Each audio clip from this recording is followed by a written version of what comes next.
Yang Berhormat Raub, silakan. Terima kasih Datuk Yang Dipertua. Bismillahirrahmanirrahim. Assalamualaikum warahmatullahi wabarakatuh. Salam sejahtera kepada semua ahli Dewan Mesyuarat. Terlebih dahulu saya ingin mengucapkan menjunjung kasih kepada Seri Paduka Baginda Yang Pertuan Agong serta Majlis Raja-Raja di atas penolakan darurat baru-baru ini. Sekiranya darurat berlaku, nescaya saya tidak dapat mengambil bahagian pada belanjawan petang ini. Dan juga ingin mengucapkan salam takziah kepada keluarga Allahyarham Datuk Hasbullah MP Great, Datuk Yang Dipertua. Dalam masa 10 minit ini, saya cuba ringkaskan poin-poin penting supaya ianya mudah difahami dan harap dapat diambil perhatian serius apa yang akan saya sampaikan nanti.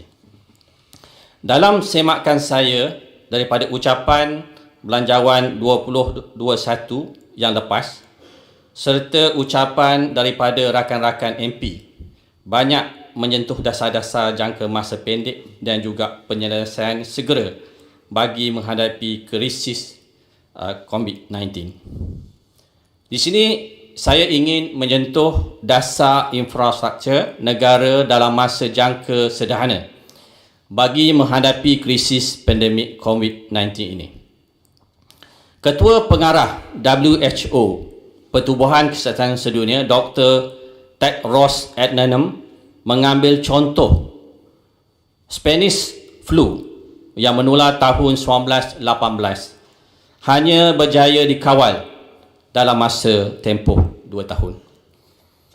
WHO juga menyatakan coronavirus akan menjadi endemik seperti HIV yang tidak akan hilang. Pengarah kecemasan WHO, Mike Ryan, berkata adalah sukar untuk meramalkan bila pandemik ini akan berakhir. Sehingga kini tiada negara-negara yang mengaku telah menemui vaksin pandemik ini. Tapi pandemik COVID-19 ini telah berlaku lebih 11 bulan di negara kita. Datuk Yang Dipertua, dalam masa yang singkat ini saya ingin menyentuh 5 perkara. Yang pertama, strategi masa depan pendidikan. Yang kedua, strategi kerjasama peluang dengan pertubuhan alternatif serta kerjasama dengan pusat-pusat kajian antarabangsa. Yang ketiga, strategi keselamatan negara. Yang keempat, strategi persediaan ketahanan rakyat dari segi fizikal dan mental. Dan yang kelima, strategi menambahkan pendapatan negara. Yang pertama, strategi pendidikan. Jika kita lihat peruntukan pendidikan sekitar 50.4 bilion atau 15.6% daripada perbelanjaan keseluruhan. Kalau saya disebut di sini, dia merangkumi banyak, ya. Tapi persoalan saya, peruntukan yang besar ini akan hanya kita melihat dari segi figure atau number sahaja. Ia tidak akan menjadi kenyataan. Ya. Tidak kepastian bila COVID-19 akan berakhir. Tidak pasti bila PKP akan berakhir. Murid-murid bersekolah kurang lebih 2 bulan pada tahun 2020. Bila tarikh pelajar baru pengajian tinggi atau penuntut kemahiran akan mula berkuliah. Sepatutnya kerajaan PN mestilah memikirkan kaedah baru cara pembelajaran. Cara talian gelombang jarak jauh ataupun video conference dengan izin. Infrastruktur ini harus dibina atau disediakan dahulu.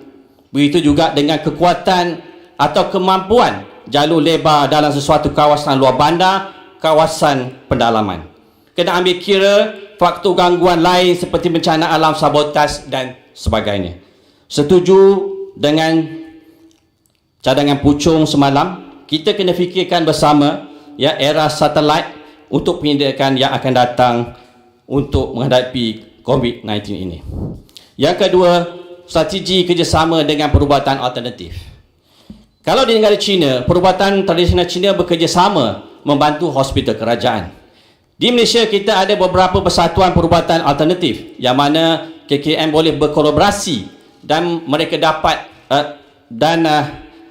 persatuan ini seperti akupuncture, homeopati, ayurveda, perubatan tradisional Cina dan perubatan tradisional Islam dan sebagainya. Bagi mereka tanggungjawab bersama menghadapi COVID-19 ini. KKM juga hendaklah berkolaborasi juga dengan pusat-pusat penyelidikan di luar negara bagi mendapatkan data-data baru dan input-input yang terkini. Mengapa saya menekankan perkara ini? Kerana kita ada agensi yang layak dan ada kemudahan untuk KKN bekerjasama dengan agensi biokeselamatan. Dulunya di bawah CAT, sekarang di bawah Kementerian Air dan Sumber Asli. Biokeselamatan bukan sahaja boleh membuat kajian berkenaan pengubahsuaian DNA tumbuh-tumbuhan, malah ia juga boleh membuat kajian terhadap haiwan-haiwan yang membawa COVID-19.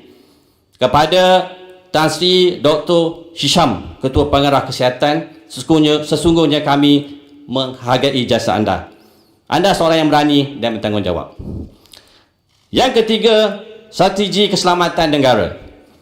Pengasas Microsoft, Bill Gates, pernah memberi amaran mengenai betapa mudahnya virus dicipta secara genetik sehingga mampu membunuh lebih ramai manusia berbanding dengan senjata nuklear. Namun begitu, kata beliau seperti dipetik dalam Washington Post pada 2017, tiada satu pun negara di dunia bersedia menghadapinya.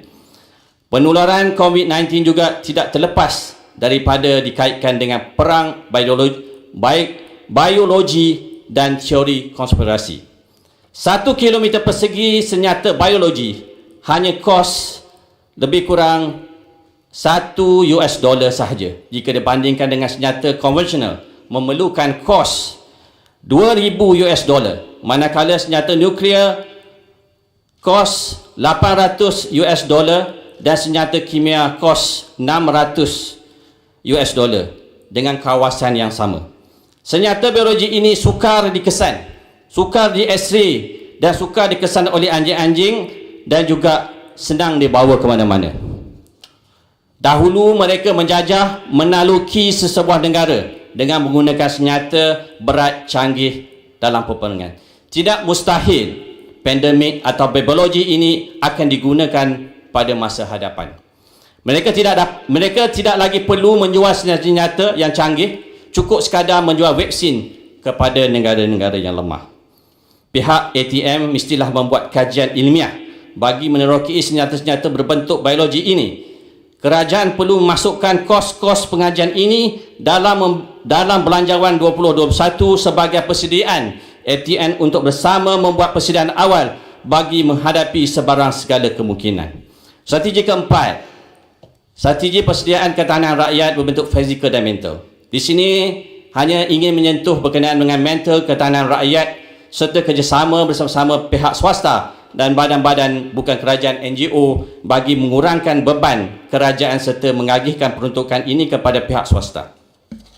Semasa krisis pandemik COVID-19 ini, keadaan tersebut kian parah. Talian sokongan psikolog sosial KKM menerima lebih daripada 35,000 panggilan, manakala peningkatan juga bagi NGO sebagai contoh pengasih menerima panggilan untuk bantuan sokongan psikolog sosial sebanyak 3 kali ganda atau 17,000 panggilan. Cadangan saya adalah supaya pihak kerajaan membahagikan sebahagian dari perkhidmatan rawatan pemulihan dadah serta penjagaan kepada NGO ini oleh kerana pendekatan dijalankan NGO terbukti lebih berkesan dan menjimatkan. Dan strategi yang kelima, itu menambah pendapatan negara. Walaupun kerajaan PN berusaha untuk mematahkan penyedukan rokok, ianya sekitar 5% daripada 300 bilion yang dapat dikurangkan daripada ekonomi gelap.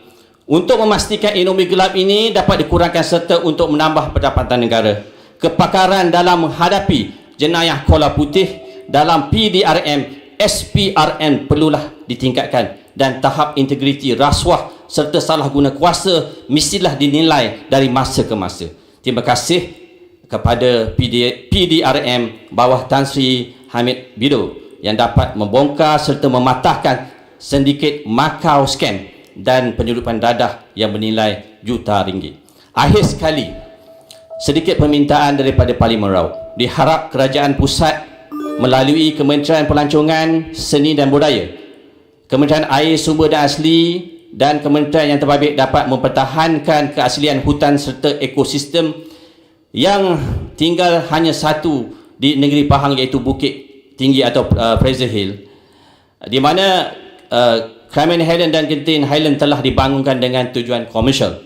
Dengan cadangan pembinaan hotel 15 tingkat oleh pihak swasta ini, ia dikhawatiri akan merosakkan ekosistem tempat penghijaran beribu-ribu jenis burung, fauna dan flora serta jalan yang sedia ada, dan penggautakan jentera berat akan merosakkan bangunan ataupun jalan yang sedia ada.